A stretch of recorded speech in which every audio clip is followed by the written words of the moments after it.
अस्सलामुअलैकुम जी। Introduction to electrodynamics Griffith का fourth edition है। चैप्टर 7 चल रहा है हमारे पास। इलेक्ट्रोडायनेमिक्स टॉपिक है मैक्सवेल इक्वेशन।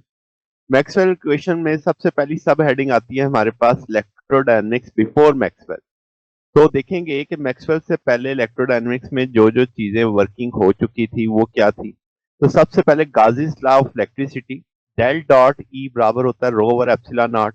यानी इलेक्ट्रिक फील्ड का ताल्लुक चार्ज डेंसिटी के साथ ये बताता है कि जो फ्लक्स होगा किसी भी क्लोज सरफेस में वो प्रोपोर्शनल होगा जो चार्ज इनक्लोज्ड होगा उस सरफेस।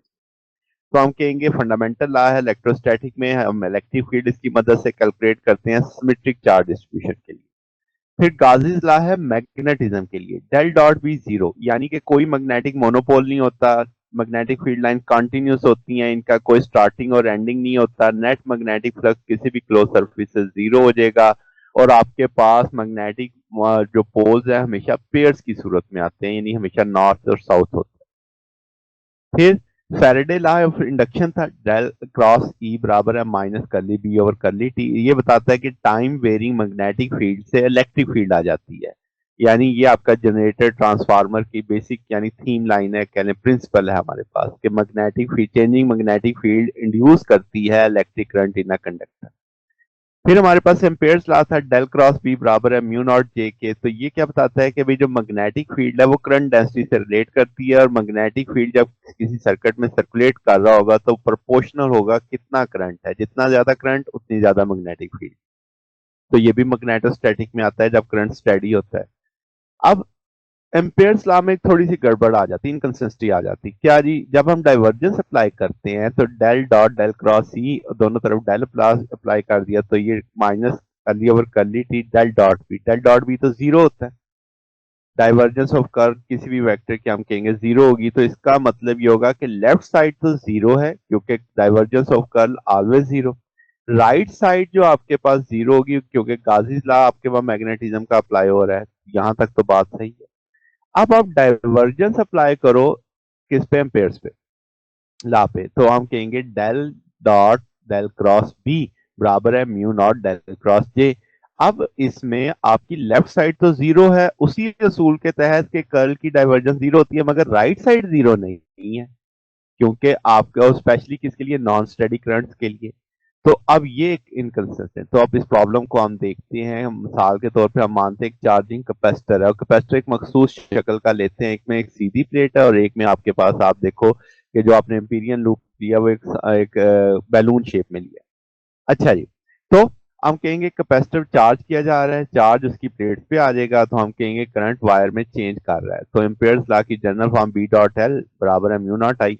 इंटीग्रल फॉर्म में आई जो इनक्लोज्ड होगा सरफेस जो हम चूज करेंगे। अब प्लेन सरफेस पे जो इंटरसेक्ट कर रही है वायर हम कहेंगे आई इनक्लोज्ड आई के बराबर होगा।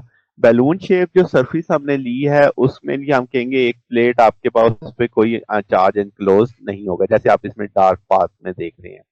तो ये इनकंसिस्टेंसी अराइज हो रही है क्योंकि एम्पेयर लॉ आपके पास डिस्प्लेसमेंट करंट को नहीं मान रहा या देख रहा इस जगह पे।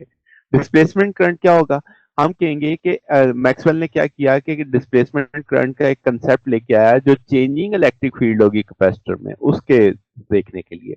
उसने एम्पेयर्स लॉ को मॉडिफाई किया, करंट ला के उसने कहा डेल क्रॉस बी बराबर होता है mu naught J plus mu naught curly D over curly T, यानी डी बराबर होगा किसके, एप्सिलॉन नॉट ई के। तो ये एक उसने एक नई शक्ल में एम्पेयर्स लॉ को डिफाइन करवाया। एम्पेयर्स लॉ वो कंसिस्टेंट हो जाएगा टाइम वेरिंग इलेक्ट्रिक फील्ड की वजह से। तो इस जगह पे यानी जो इलेक्ट्रिक फील्ड की वेरिएशन से जो करंट आएगा वो आपका डिस्प्लेसमेंट करंट आएगा। तो ये आपके पास अगर हम थ्योरेटिकली देखें तो हम कहेंगे जो एम्पेयर्स लॉ था जब आप नॉन स्टेडी करंट्स पे अप्लाई करते थे तो उसमें जो एक कमी थी उसे पूरा किया। उसने एक मॉडिफिकेशन की कि भाई डिस्प्लेसमेंट करंट को भी इन्वॉल्व करो और आपके पास जो इनकंसिस्टेंसी थी एक्सटेंड वैलिडिटी कह लें उसकी टाइम वेरिंग इलेक्ट्रिक फील्ड के साथ बढ़ा दी। फिर इसी तरह यूनिफिकेशन हो सकती है इलेक्ट्रिसिटी और मैग्नेटिज्म की, यानी इलेक्ट्रोमैग्नेटिक वेव्स की जानिब उसने कदम बढ़ा दिया। अब आपके पास लॉ यानी आप दोनों बिहेवियर, दोनों चाहे इलेक्ट्रिक फील्ड वाला हो चाहे मैग्नेटिक फील्ड का, उनका बिहेवियर आप कह लें कैसा हो गया कि कैसे इलेक्ट्रिक मैग्नेटिक फील्ड प्रोपोगेट करती हैं, इंटरेक्ट करती हैं।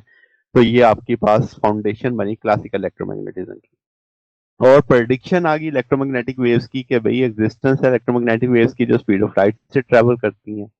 ये प्रोडिक्शन फिर एक्सपेरिमेंटली किसने कंफर्म की थी? हर्ट्ज ने की थी कि विद डेवलपमेंट ऐसी टेक्नोलॉजी जो रेडियो, टेलीविजन, वायरलेस कम्युनिकेशन में इस्तेमाल हो रही होती है। तो ये हमारे पास सोल्यूशन है। अगर आपको इसमें कोई बात पूछनी हो, डाउट हो, नीचे कमेंट में पूछ सकते हैं। वीडियो अच्छी लगी हो तो वीडियो को लाइक कीजिएगा, दोस्तों के साथ शेयर कीजिएगा, चैनल को सब्सक्राइब कर दीजिएगा। अब तक के लिए इतना ही, बाकी इंशाल्लाह नेक्स्ट देखेंगे। ओके, अल्लाह हाफिज।